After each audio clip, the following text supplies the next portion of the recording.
कधीतरी प्रश्न पडावा, तो विटेवरच का आणि उभाच का? कधी प्रश्न पडला का हो? तो विटेवर का? आ ही वीट म्हणजे पूर्वजन्मातला पूर्व आयुष्यातला इंद्र, आणि या इंद्रानं अहिल्या भ्रष्ट केली म्हणून गौतम ऋषीनं शाप दिला.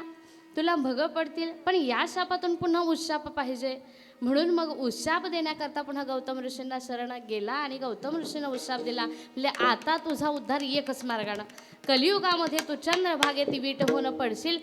ती वीट भक्त राजपुंडलिक पांडुरंगाला उभं राहण्याकरता देईल. पांडुरंगाच्या चरणांचा स्पर्श तुला झाला की मग तुझी वासना समूळ नष्ट होऊन तुझा उद्धार होईल. आणि तसंच झालं.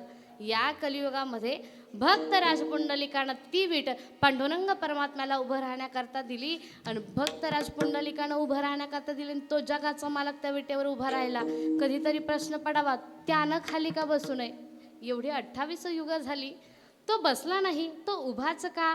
का उभा? वाट पाहे उभा भेटीची आवडी, कृपाळू तातडी उतावीळ.